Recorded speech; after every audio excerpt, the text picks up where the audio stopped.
Mga kabunyog, mga kababayan, magandang araw po sa inyong lahat. Kung hindi pa po kayo nakaka-subscribe dito po sa aking bagong YouTube channel, Attorney Enzo Bunyog, subscribe na po kayo. Kung hindi pa po kayo nakaka-follow dito po sa aking bagong meta page, Informador, follow na po kayo.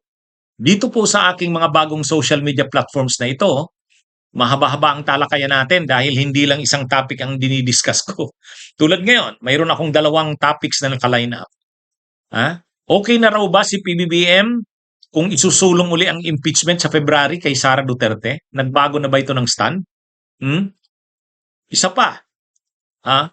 May order na ang Malacanang sa pamamagitan ng sinabi ni Yusek Claire Castro, pinapa-verify sa DILG. Totoo nga bang pumupunta si Sara Duterte sa BJMP para bisitahin itong si Madriaga? O yun, pag-usapan natin yan.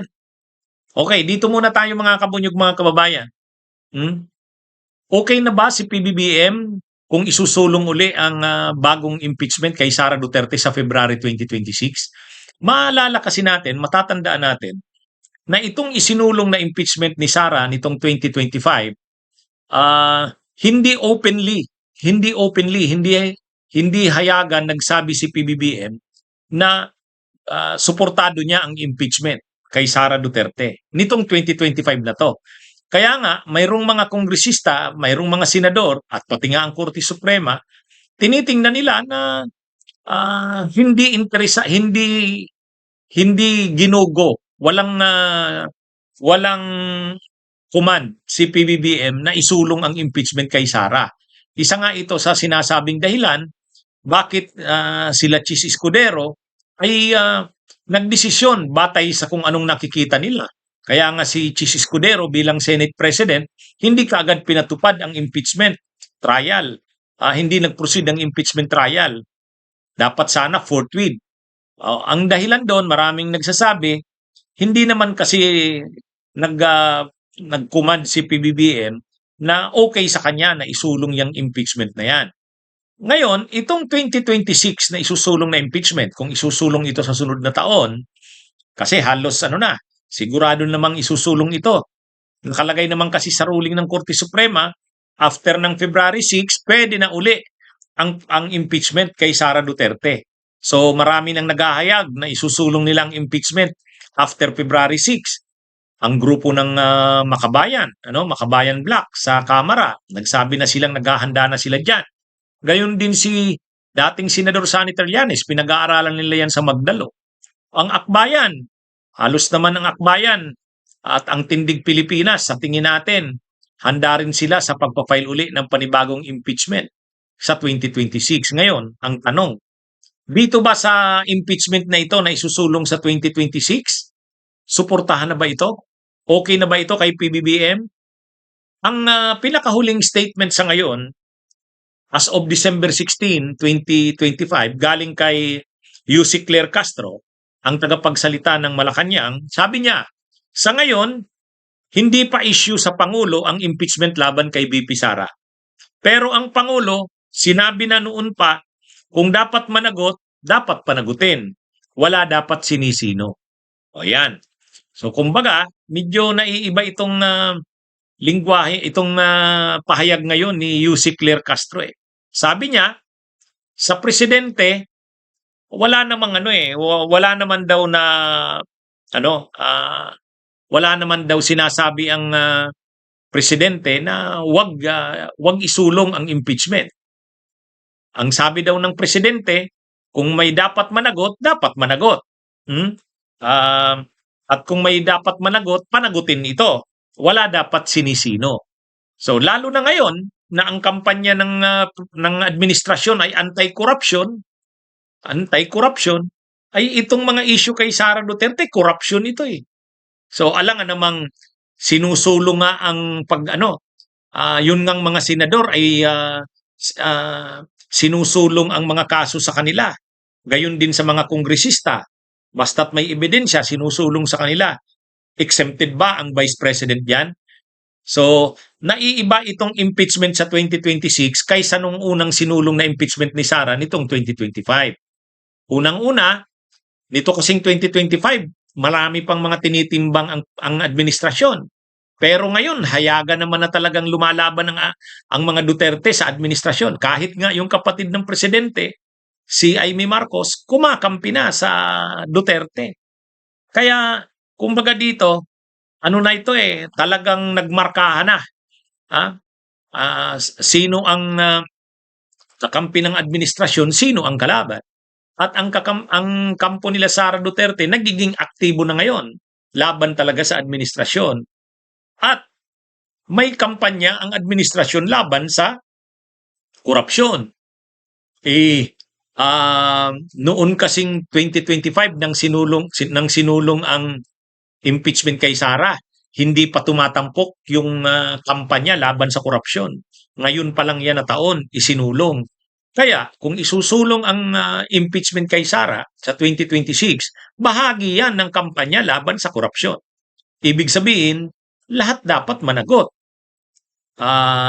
Kongresista man yan, senador man yan, vice presidente man yan. Kahit nga yung mga nasa Malacanang, dapat na managot. So, itong sinabing ito ni Yussi Claire Castro na ang sabi daw ng presidente, wala namang pinipili ang presidente, sabi niya. Kung may dapat managot, panagutin. Walang sinisino. So ang ibig bang sabihin nito, medyo nagbubukas na ang administrasyon. Kung isusulong ang impeachment kay Sara, hindi ito pipigilan ng administrasyon. Nung kasing dati, may statement mismo si PBBM na kung siya ang tatanungin, hindi siya sang-ayon sa impeachment kay Sara Duterte. Pero iba na ngayon ang panahon, iba na ngayon ang sitwasyon. Lahat pinapanagot sa isyu ng korupsyon. Alangan namang yung mga senador papanagutin. Alangan namang yung mga kongresista papanagutin. Alangan namang yung mga opisyal ng Malacanang na nasasangkot papanagutin. Pero yung Vice President, hindi. Lalo na ngayon na may mga dagdag pang ebidensya na nakuha. Ha? Anyway, hintayin natin. Pero yung ganong statement ni Yussi Claire Castro, pwedeng tingnan yon bilang nagbubukas ang presidente. Na kung kailangang managot ang lahat ng sangkot, wala dapat yan palampasin. Kahit pa yan vice presidente. Sana kung ganyan ang magiging stand ngayon ng Malacanang, maganda yan. Kasi ibig sabihin, bukas na ngayon na isulong ang impeachment laban sa vice president. Ayan, abangan natin yan, mga kabunyog, mga kababayan. Sa press briefing naman ni Yussi Claire Castro, sabi ni Yussi Claire Castro, pinapa-verify na sa DILG, Department of Interior and Local Government, kung si VP Sara nga ba, si Sara Duterte ay pumupunta sa Camp Bagong Diwa. Ano ba itong Camp Bagong Diwa? Ang Camp Bagong Diwa, yan ang BJMP jail facility sa Taguig, sa Bikutan. Marami ang nakakulong dyan sa Camp Bagong Diwa. Ang nagpapatakbo niyan ay Bureau of Jail Management and Penology. Ang BJMP ay nasa ilalim ng DILG, Department of Interior and Local Government. So ngayon, ang DILG ininstruksyonan na. Ayon kay Yussi Claire Castro, pinapa-verify nila sa DILG gaano ba katotoo yung sinasabi na si Vice President Sara Duterte ay pumunta. At hindi lang siya, pati yung kanyang mga inutusan na tao, pabalik-balik doon sa BJMP para nga kausapin itong isang nakakulong doon, PDL, na si Ramil Madriaga. Ayan, controversial yan kasi actually unang lumabas yan doon sa post ni Montulfo. Sabi ni Montulfo, sino ba itong PDL o preso na nakakulong sa Camp Bagong Diwa na kahit gabi daw ay pinuntahan ng Vice Presidente? Tapos ng sumunod na araw, yung dating vlogger na pro Duterte, ngayon ay pro Marcos na, anti-Duterte na, si Peebles Talaquera, sabi niya, si Ramil Madriaga yon, yung pinupuntahan, di umano ng Vice Presidente. So yan, lumabas na yan. Pagkatapos noon, lumabas na rin yung detalye na ito ngang si Ramil Madriaga ay nakakulong sa Camp Bagong Diwa sa Taguig. BJMP yan, nakulungan. Kaya lang wala namang nagkukumpirma kung totoo ngang pumupunta din si Sara. Ang ang isang nagkumpirma nun ay si Attorney Palad, yung abogado ni Madriaga. Ayon kay Attorney Palad, kinumpirma sa kanya ng mga officials ng BJMP na pumunta nga si Sara Duterte sa BJMP, dun sa kulungan na yon sa Camp Bagong Diwa.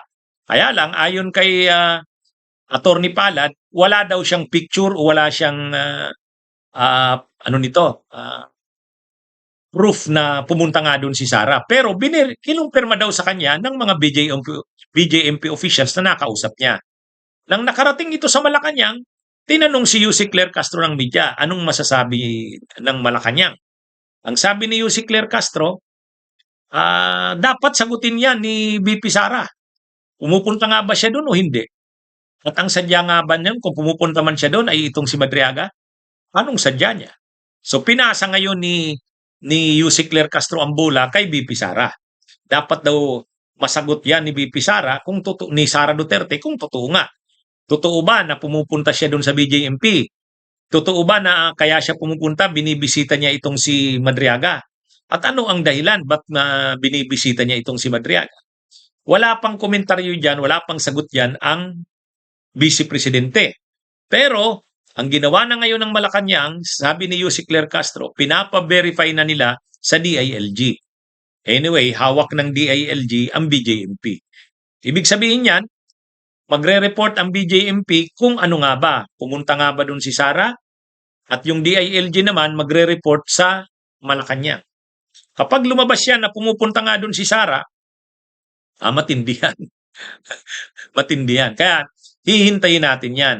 Basta't sa ngayon, kumpirmado, pinapa-verify, ayon sa sabi ni Yussi Claire Castro, pinapa-verify nila sa DILG gaano ba katotoo na pumupunta nga doon si Sara. At kung pumupunta nga doon ang Vice Presidente, dapat magpaliwanag ang Vice Presidente. Anong sadya niya doon?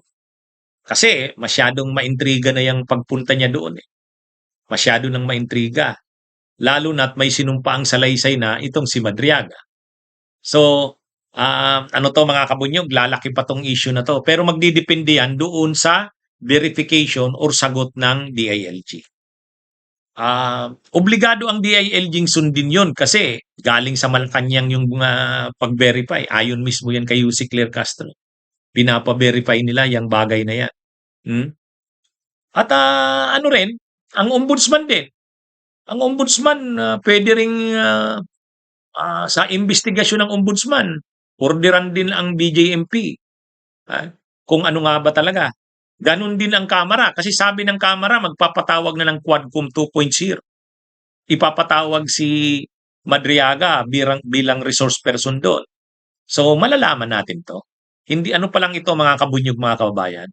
Hindi pa ito, ano talaga, magiging mainit na issue ito pagpasok ng 2026. Kasi, iimbestigahan niya ng ombudsman, iimbestigahan din ng Quadcom 2.0, at ang DILG ay pinapareport na ng Malacanang.